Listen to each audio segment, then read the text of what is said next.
Hello, welcome to this session. In this session, I am going to talk about JSTL. Now, the JSTL stands for Java Server Pages Standard Template Library. Now, this standard template library is not a part of JSP specification basically, but it is provided by Apache Foundation. So, it is like an external tag library provided by the Apache. Now, whenever we are talking about any external tag library or external library, few points should be take care of. First point is whenever we are going to use external library, we need to download it from the respective source. Second point, after downloading, we need to set that library into class path so that the Java can find it. And third point, whenever we are dealing with the tag library, then before using any tag from that library, we need to tell the page compiler that we are going to use the use some of the tags from this namespace. The namespace basically is used for avoiding the name collision. So once the namespace namespace is specified, then we can use the tag. And how we can specify the namespace? By using the tag lib directives. So let's go for the programming part, and then we see how to deal with other stuffs. So let's create a project, dynamic web project. Here I am going to create JSTL example.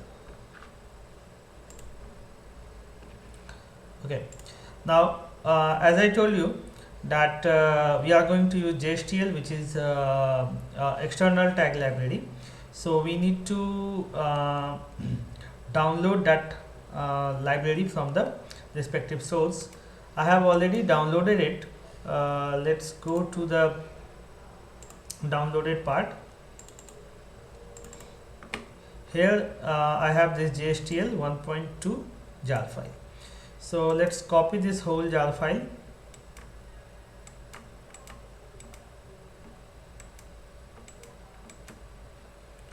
And then let's paste it in the lib directory. Okay, so this is the first point. And second point, we need to go to the properties of this project node, Java build path, library, external library, and then we can again select the same jar file here. Okay, so now it is set in the class path of this IDE, as well as it is set in the class path of server also. So server can find it, and as well as this IDE can find it. So this is about the configuration of JSTL. Now let's talk about JSTL. JSTL is a tag library, and it is divided into 5 parts. The first part is called core, and it is like it is providing like a base tags which can be used with any other which can be used in any other part. The second part is dedicated to database programming. Third part is dedicated to XML programming, and the fourth part is dedicated to internationalization, and the last part is dealing with functions. Basically it provides functions like finding out the length of a string, finding out the substrings of from a string. So those kind of functions are available in that function library. So let's try to use I will divide this the course is very long, so I'm going to divide this into a small sets, a small part. and in one part I am going to discuss one part of the JSTL. So in this part I am going to discuss some of the code library. So let me create a simple JSP page.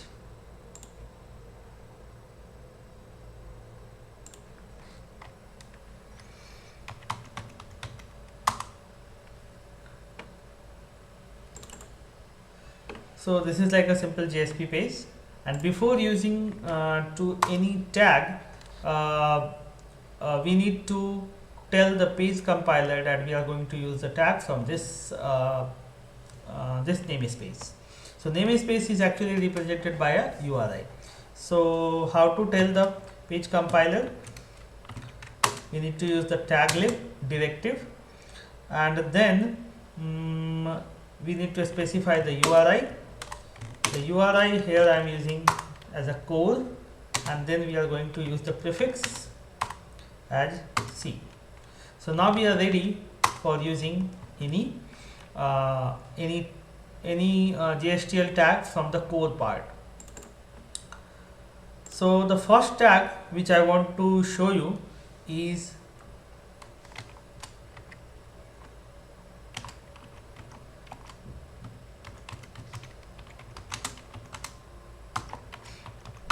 C:out. That is the first tag which I want to show you.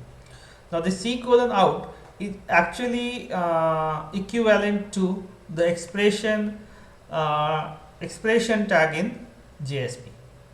So basically it is used to print something. So let's print something here using this cout.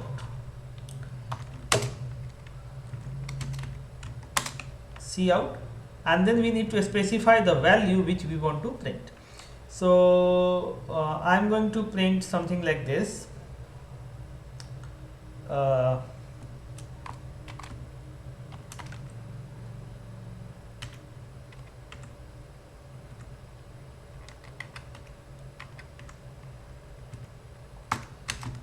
Read me. Okay, so let's see what is the result of this tag.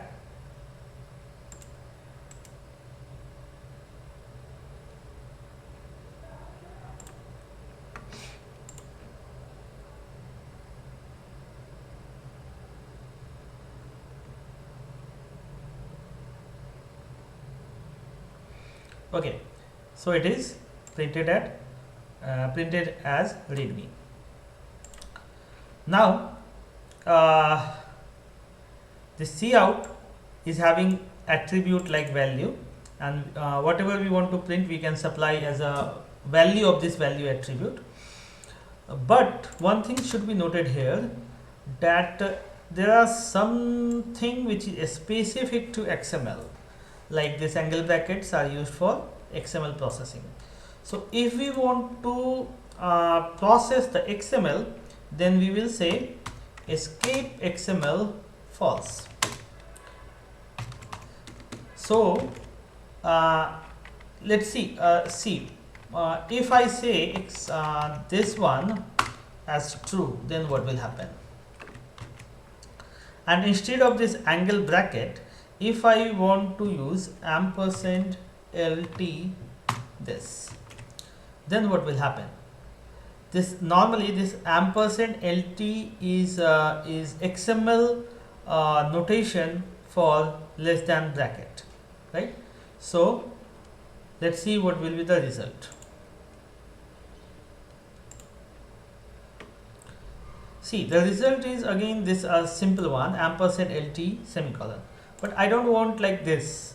I want that this should be processed as an XML, and then whatever be the resulting character for this one in XML, that will be printed out. So I just make it false, and then see what is the result. Now it is converted into this less than sign, that is this angle bracket, right?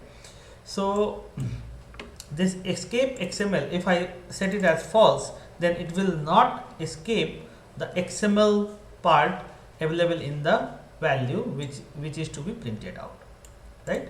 So this is what the meaning of this escape XML. So this is an example of cout. We are going to print something using the cout. Now another tag which I want to show you is a kind of cset.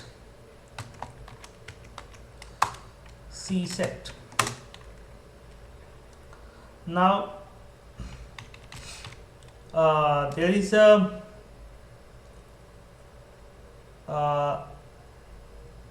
value cset actually used to set the value into some specific scope. So let's see how to set the value into some specific scope. By default, if we don't specify the scope, then the scope is the page scope. So I want to set hello world, and that hello world I want to set into the scope called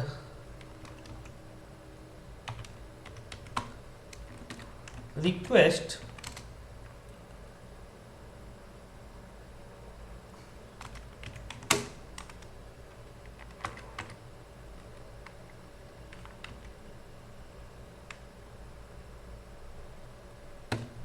okay.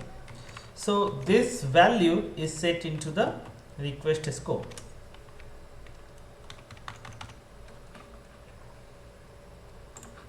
Now if we want to print this value, then what we need to do, c:\out, that is what we want to print, and then we say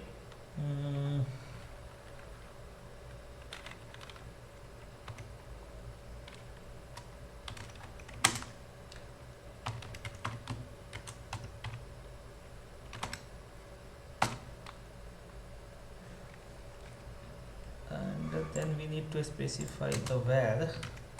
The variable is msg, and then here we are specifying msg. Let's see what happens. So we are going to run it. So you see this hello world is appearing here. Now what is the meaning of this statement? The cset is used to set this value into the request scope.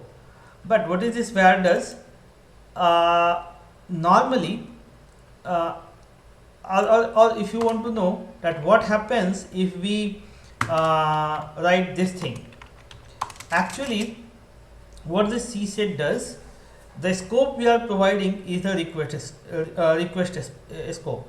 So what it does, request dot set attribute, and then it is going to provide the name of this attribute as this msg. So it is msg, and what is the value we are going to set in the request is this hello world. So it is going to write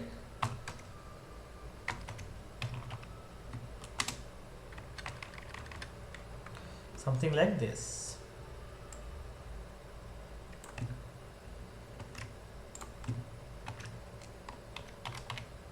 Okay, so that is the meaning of this cset statement. So cset is actually setting the value into a particular scope, and this var actually specifies a variable which is pointing to this particular value. So now the msg is pointing to hello world, and if we try to print out the value from the request scope, then we say request scope dot msg, and it is printing out this thing, right? So that is what the meaning of cset. Now cset, along with the cset, we have the another statement, that is cremove. Now what is that cremove does? It will remove the the specified variable from the specified scope. So now here we have set this value into the request scope. Now here we are going to remove it. So MSG, this MSG is now removed. Now if we want to print the same thing, then let's see what happens. I'm going to provide one thing that is called the default, and I'm saying not available. Okay, so let's see what will happen. You see, this hello world is available here in the sense here, because before this line this value is set into the request, but after this line, as it is removed from the scope, then if we try to print it out, then this is not available, and that is why this default comes in picture. So if something is not available, then and only then the default comes in picture, right? So this is what the meaning of cout, cset, cremove. Okay, now the core tag is also providing some of the decision making statements. So one of the decision making statement is cif, and then whatever decision you want to make, that decision you need to write in the test thing. So what decision I want to make here is if 10 is less than 20.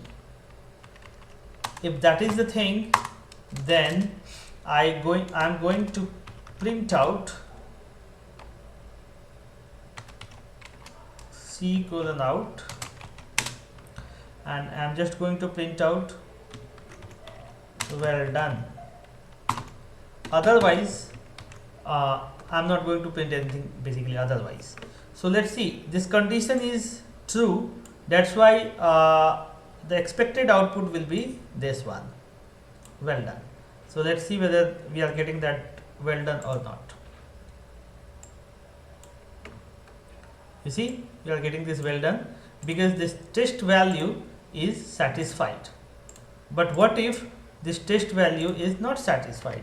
If I just reverse out this condition, then what will happen? You see, there is no well done tag because this condition gets false, and that is why this statement is not executed.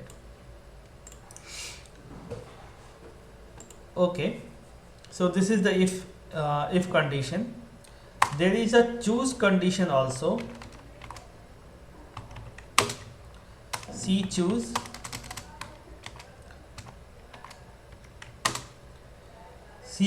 when say my condition is let's see, before using this choose, what I am doing, c:set, I am going to set a value having 50 pointed by variable age, and I'm just putting it into the request scope. So scope is okay. So now this age variable is put into the request scope, which is having the value 50. So what I'm going to do, I'm testing here that request scope dot age is less than 25 or not, and if it is less than 25, then let's print out in the bold letter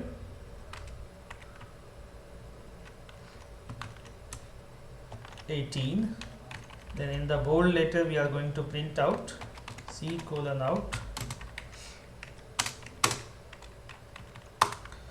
value is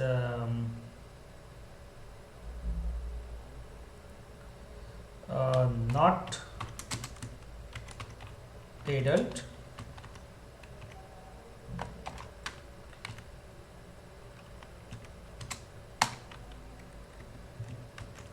okay. This is one condition.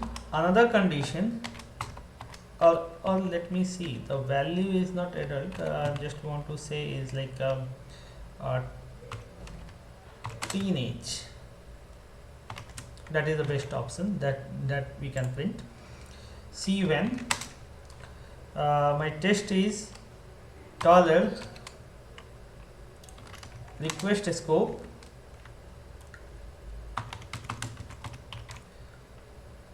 dot age is greater than 18 and request scope dot age is less than 40, then I'm going to print out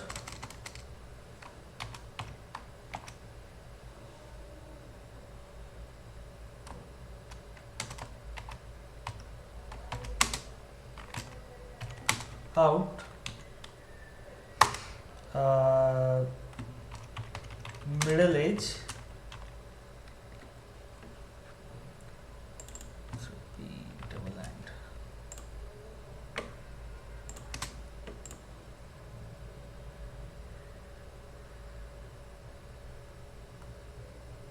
C is not closed properly.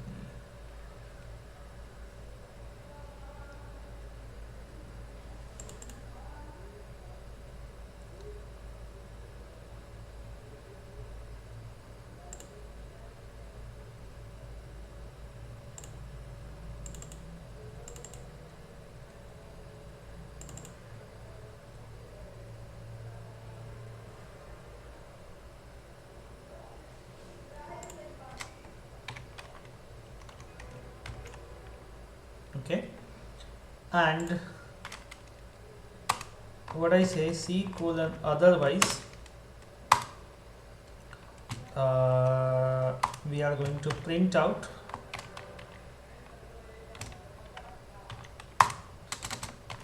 B C colon out old age. So let's see what is the output coming. I am hoping the output is old age.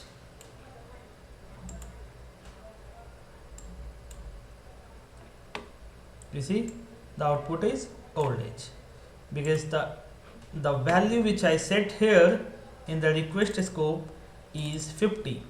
Let's say we write it like 18 and then see what is the output. Still the old age. Let me see. Oh, so it is, let's say 17. I will tell you why this old age there. So let me see. Okay, now this is a teenage. Why that old age there? The reason is it is 18 initially, and this condition get false because this is not less than 18, it is actually equal to 18. So there is no condition available for equal to 18. That is why this otherwise gets satisfied, right? So if we write greater than equal to 18, then I'm expecting the output is teenage now, right? So teenage, fine. So this is what the C choose statement. C if statement is also there,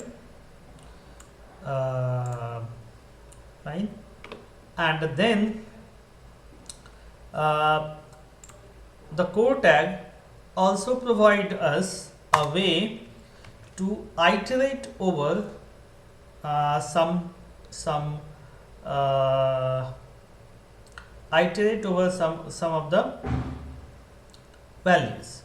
So how to go for the iteration?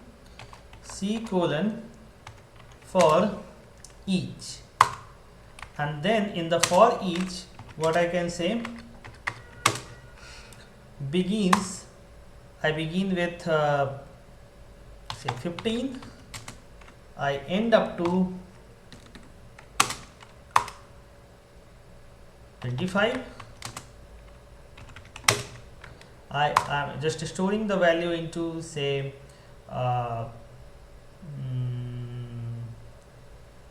suppose ITR, or let's say item, right? Okay.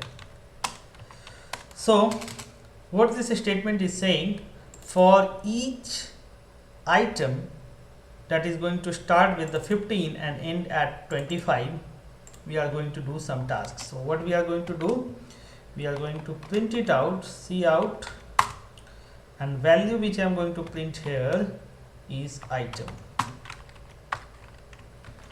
and after each item print out, I am using this BR, so it will break line.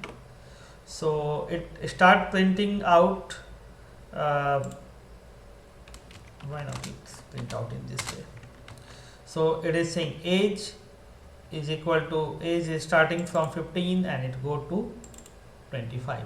So let's see what will happen here. So it is starting 16, 17, it is going till 25, right? So this begin means the item is going to begin with 15, but it is going to take the value one actually greater than that, right? So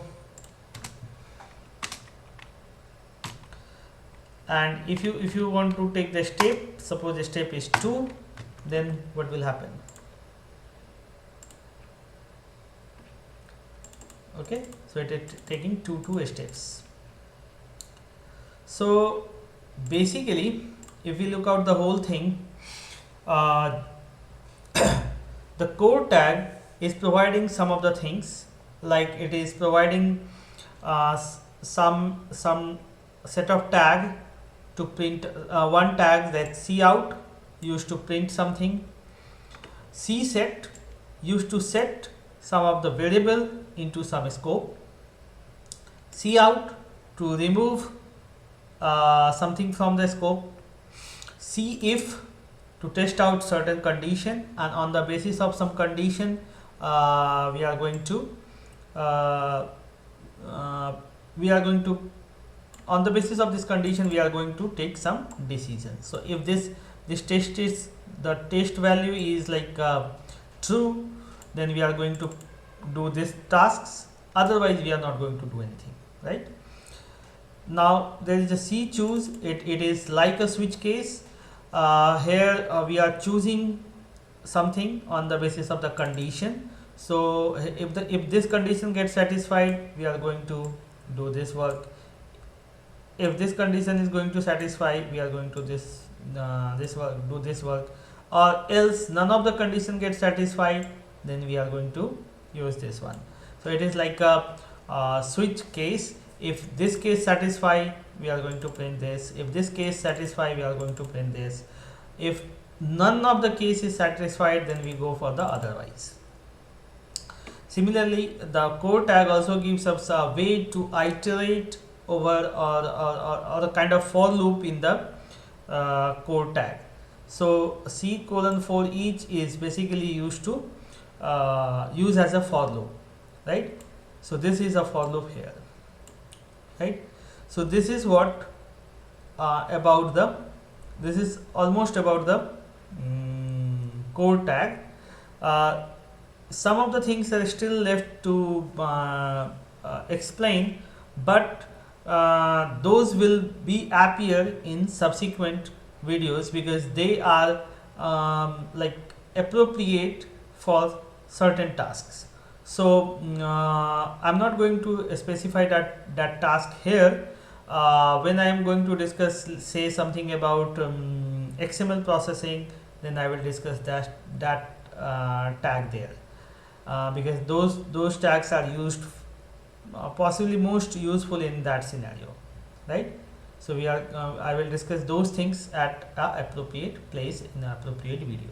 Okay, so thank you for watching this video.